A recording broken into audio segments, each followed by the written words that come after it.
Assalamualaikum warahmatullahi wabarakatuh. Halo everyone. Nah, pada video kali ini kami dari kelompok kelima ingin ngebahas nih tentang teori-teori belajar. Namun sebelum itu kita bahas dulu nih, teori belajar itu apa sih?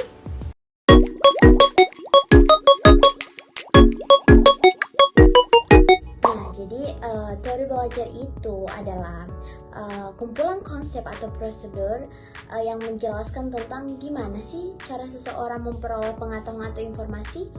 Nah, jadi dalam teori belajar itu mencakup cara-cara seseorang untuk meningkatkan efektivitasnya dalam belajar.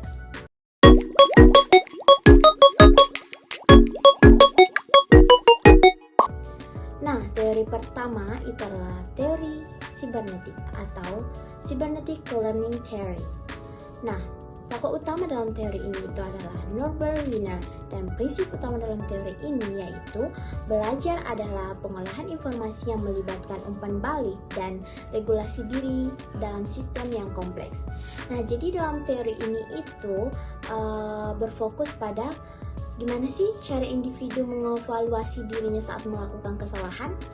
Nah, misal nih ada seseorang yang ikut tes TOEFL dan hasil tes TOEFL-nya itu buruk. Nah, pada saat dia mendapatkan hasil tes yang buruk itu, dia itu mengevaluasi dirinya dengan cara dia itu belajar lagi materi-materi tes TOEFL tersebut sampai dia benar-benar paham dan menemukan titik kesalahannya di mana. Dan kalau dia sudah tahu di mana titik kesalahannya, dia itu pasti berpikir gimana sih cara kedepannya saya bisa mendapatkan nilai yang bagus. Jadi dia itu membuat strategi untuk kedepannya dia bisa mendapatkan nilai yang baik lagi.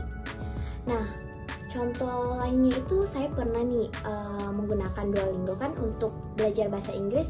Nah, dalam Duolingo itu pada saat kita kita salah, dia itu memberikan umpan balik kepada kita dengan memberikan jawaban yang benar.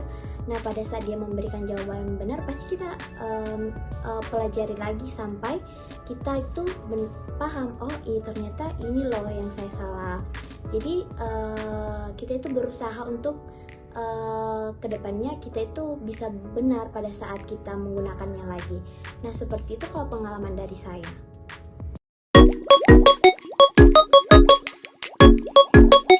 Nah, yang kedua ada teori neuroscience. Nah, salah satu tokoh dari teori ini itu adalah Eric Kandel, di mana dalam teori ini fokus pada bagaimana otak memproses informasi dan gimana sih faktor biologis mempengaruhi pembelajaran. Nah, misal nih contoh, ada seorang siswa yang ingin menghafal kosakata bahasa Inggris.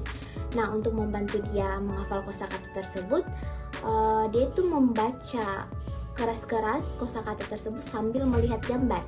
Nah, bagaimana otak si siswa ini memproses informasi tersebut? Nah, ada 3 indera yang dia gunakan. Yang pertama ada audio, yang kedua ada visual, dan yang terakhir ada motorik. Nah, yang pertama audio, saat si siswa ini mendengar suaranya sendiri, dan yang kedua ada visual, saat si siswa ini melihat gambar. Yang ketiga saat motorik, saat si siswa ini berbicara. Nah, saat berbicara ada bagian otak yang mengatur gerakan itu terlibat. Nah, penggunaan beberapa indera ini itu membantu otak memproses dan menyimpan informasi lebih baik lagi. Nah, itulah contoh bagaimana penerapan teori neuroscience.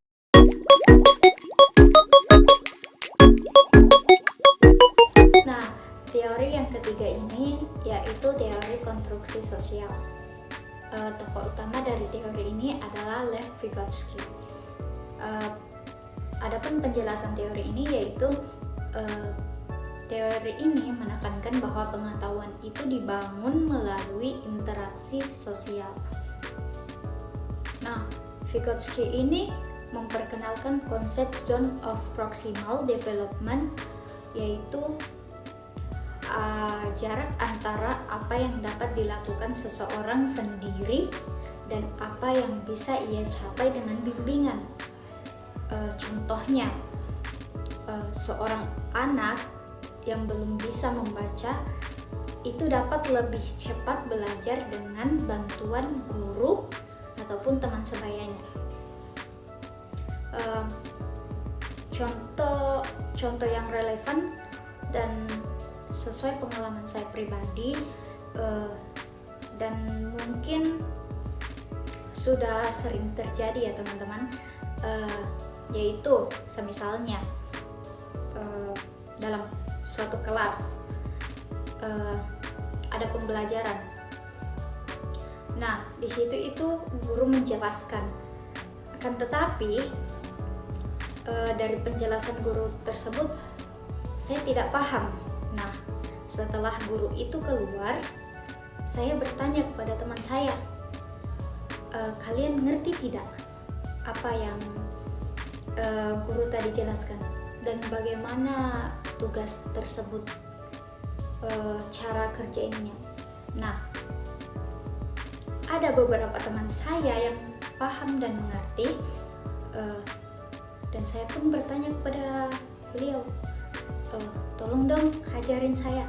Nah, di situ kan terjadi interaksi sosial. Nah, di mana di situ kami saling berinteraksi.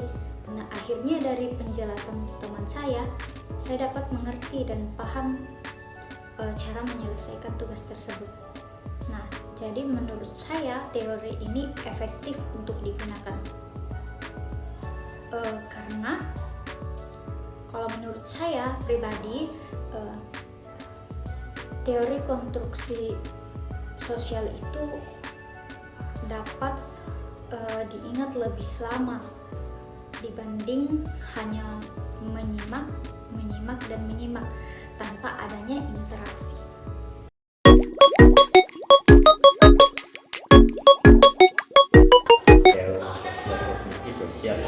Teori utama atau penjelasan teori sosial kognitif adalah teori yang digunakan oleh Albert Bandura yang menjelaskan bahwa pembelajaran bisa dibagi melalui interaksi antara faktor kognitif, perilaku, dan lingkungan. Teori ini menekankan bahwa manusia dapat bekerja dengan menghadapi orang lain, bukan hanya melalui pengalaman. Proses ini disebut observational learning dan pembelajaran melalui pengalaman. Sekolah dulu menjadi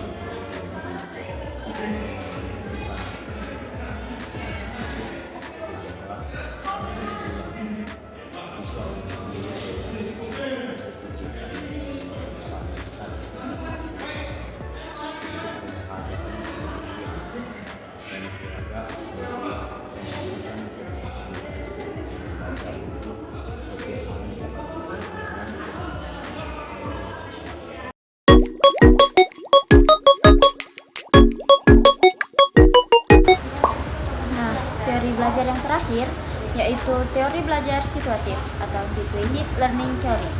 Tokoh utama dari teori ini yaitu Jean Lev dan Etienne Wenger. Teori ini menyatakan bahwa pengetahuan dan keterampilan tidak dapat dipisahkan dari situasi di mana mereka dipelajari dan digunakan. Artinya, seseorang akan lebih mudah memahami dan menerapkan sesuatu jika dipelajari dalam konteks yang relevan dengan kehidupan nyata. Nah, adapun contoh penerapannya, yang pertama, ketika seorang siswa belajar tentang sejarah dengan mengunjungi museum dan berinteraksi dengan artefak sejarah, siswa tersebut akan lebih mudah memahami dan belajar tentang sejarah dari artefak tersebut.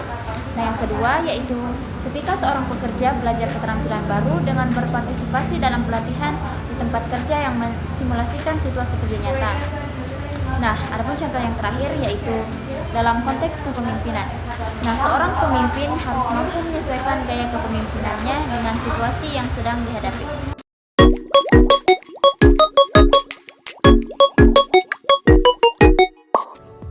Nah, gimana teman-teman? Sudah dengarkan penjelasan 5 teori belajar? Kalau belum paham, ayo coba disimak lagi. Tapi kami harap kalian semua paham ya teman-teman. And see you in the next video. Bye-bye.